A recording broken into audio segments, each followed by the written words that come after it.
Okay, hello everybody. This is Linda Binns, and I'm here with Alyssa Colosso again. And it's Wednesday, 9:15 where I am, 12:15 where Alyssa is, and it's time for our conversation about workplace wellness. And we've been loving the feedback and the comments that we get from people. So please keep those coming and keep your ideas coming about the topics you'd like us to talk about, because sometimes we have these challenges and we just think we're on our own and we just try to work it through ourselves. But let's open it up and have the conversation. And our goal is to share some tips and strategies that will be helpful for you.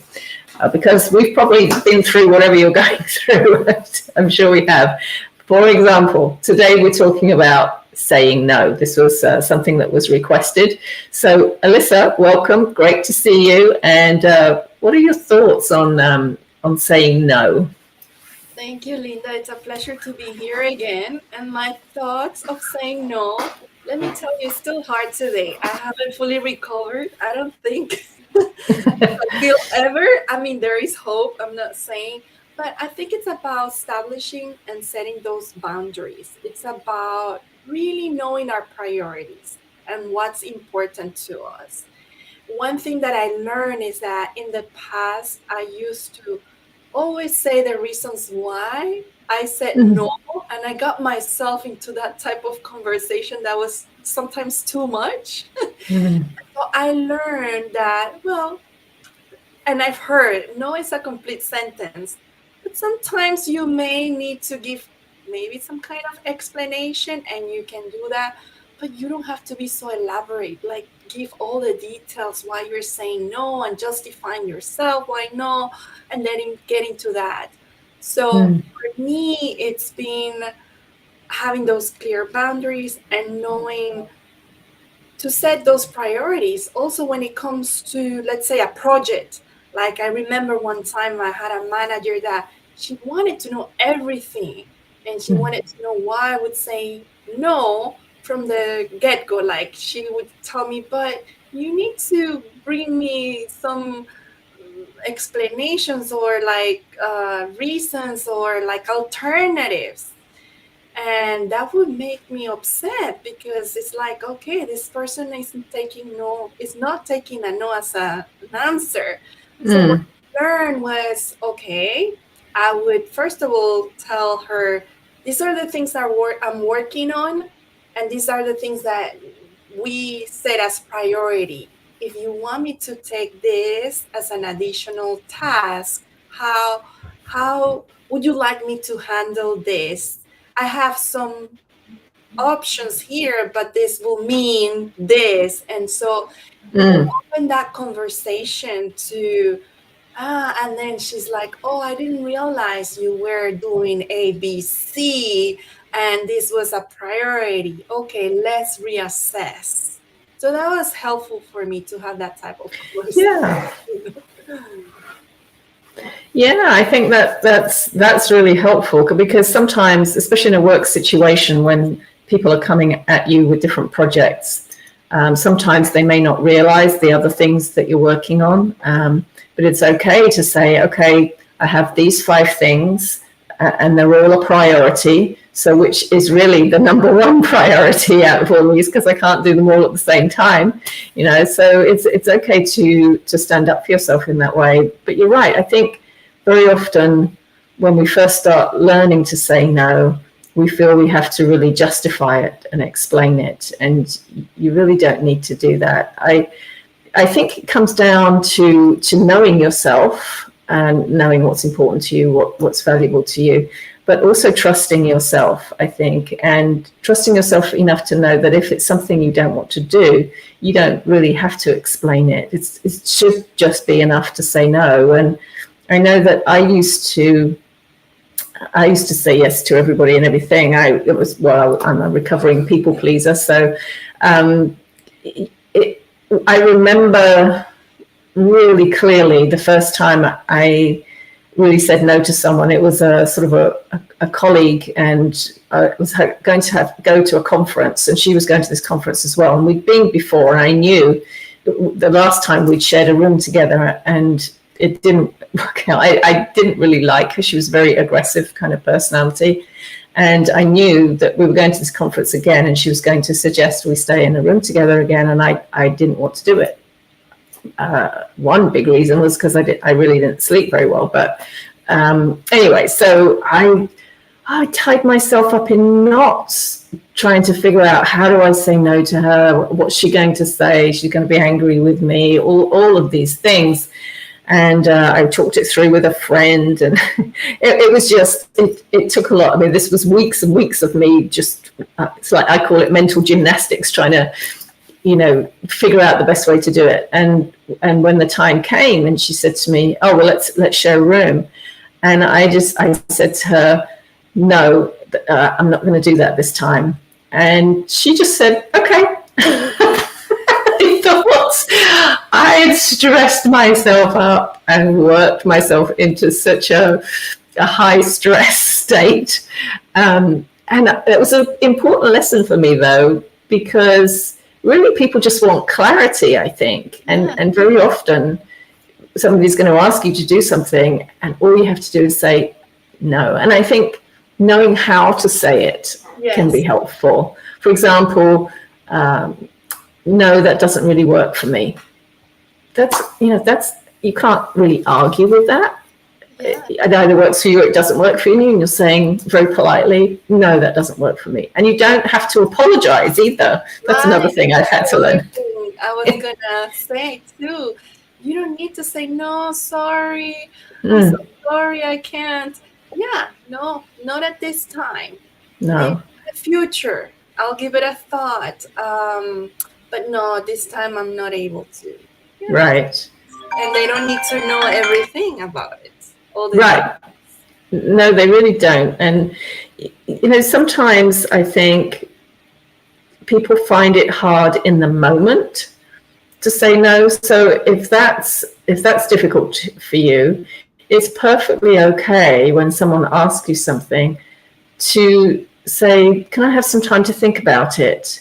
Yes. Well, I'm not sure right now. Just I'll get back to you tomorrow or next week or whenever it is.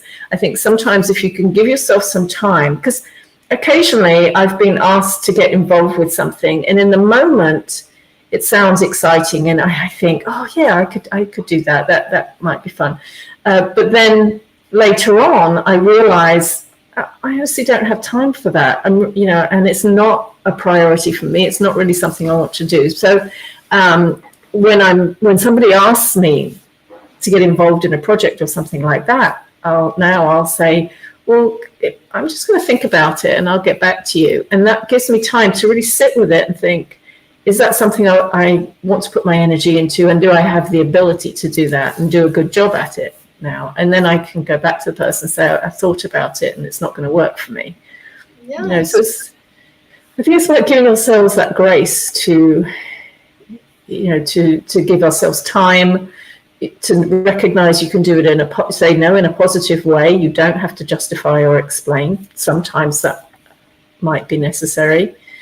And to know that everybody's not going to hate you if you say no. Bad things won't happen. In fact, I've learned that people respect you more if you just say no, rather than saying yes and then realizing that it's too much for you.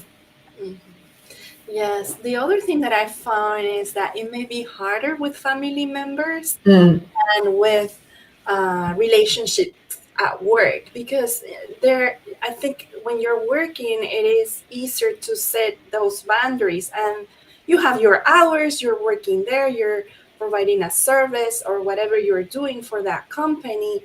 I think it's better. It's easier to define. But when it comes to your family, there is maybe another type of expectation, and you may want to, help the person, or you do it because then you don't want to hear them complaining and things like that. So I think it can be tricky in those different type of scenarios. You're absolutely right. And that's a really important thing to consider, because it's different with family. They know your trigger points. They know to push your buttons. Yes. And you may be in an unhealthy pattern already with somebody that you struggle to say no to them. And they can and often will hold it against you when you say no. I think for me anyway, what I've learned is it's helpful to be prepared, because if there's somebody who's going, is going to ask you to do things and you're going to have a hard time saying no, is to be prepared with some responses that you can give to that person that are positive, that will help you say no in a very constructive way. And even if there is some pushback, if you are prepared, then it's easier to deal with it. I think for me that's been helpful anyway, because we know who they are, we know what they do, and it's usually nothing new. So I think it is helpful to think about, well, how could I do this or say this in a positive way, and honor myself, because when you say yes to helping others and you do it at the expense of yourself,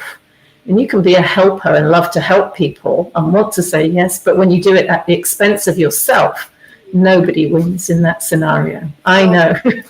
Yes. Nobody, because then you're going to regret it. There is going to be resentment, and then it's going to be worse. It's going to be worse than just saying from the get-go, no, I can't this time. Yeah. For me, being also a mom of 2 young kids, I have to have those boundaries. Yes. Always working on that with the people who support me and what we do together, because it can get very tricky. And yes, you want to hurt other people's feelings, but again, you want to also take care of your own mental health. In those situations, it's not that you're being selfish, but it is about really thinking about your priorities and where you will be able to excel the best, in what scenario it will be better. And also, have that honest conversation. I figured when I open and have those honest conversations and use I, because I feel instead of pointing fingers or saying you did this or you, it changes the tone of the conversation, and it helps the other person to understand and realize, okay, it's not a good time this time, or whatever it is. Yeah, and I think the more you can take emotion out of it, this is another reason why I think it's helpful to either prepare or to give yourself time to think about something, because it's when the emotion comes into play, that's when you start to get pushback. So if you think about the situation more in a way of being an observer, I suppose, in an objective way. This person's asking me to do this. I've already got too much on my plate. I don't want to do it. I can't do it. Then you can go back to the person and instead of saying, oh, no, I'm too overwhelmed. Well, why do you keep asking me to do these things? And you get all the emotion. Well, then the other person's defensive. And then that's when I think it causes a lot more problems. But if you can take the emotion out, when you're responding to somebody, I think it avoids all of that, and it just becomes very, very practical then, and you're keeping it to the facts, when you take the emotion out. Yes, that definitely helps, and it starts with us, with really learning how to regulate our own emotions, to step out of that or have our break, our moment to decompress before having that conversation. It will really be useful to do that. It really will. So, sum up, I think, just pick one. If you're new to saying no and it feels difficult for you, I think just think of an area, and you could start with this more simple area, but some aspect of your life where you would benefit from saying no, and it would be helpful for you to say no to something, and start there, and just prepare yourself. And you can do it in a positive way. Know that you don't have to over explain, and just try it, because I guarantee you, just like with me, when I did it the first time and nothing bad happened, in fact, everything was fine. Each time you do it, it gets a little bit easier, and then you start to realize that it benefits everybody when you're honest enough to be able to say no in a positive way. Yes. Yeah. Totally. Well, oh my goodness, our time is up again. So I know we only have 15 minutes on these calls, but I think 15 minutes is just enough of a chunk of time for people to take out of their day and listen, and hopefully get something that's going to help them going forward. So next week we are going to talk about, time pressure. When stress is high and you've got lots of time pressure, especially at work, but it could be things at home as well. So we will we'll have a conversation about that. And as always, if anyone has any thoughts, questions, comments, requests for topics you'd like us to dive into a little bit, just let us know. I'll put a link to the form, a special form we have, and we'd love to hear from you. Yes. So thank you, Alyssa. Always a joy to speak with you. Likewise. Okay, I'll be back home tomorrow, so I'm looking forward to being back home in my comfortable little office. I like that. Good. All right. Well, thank you, everyone, for watching, and we will check in with you next week. Okay, bye-bye.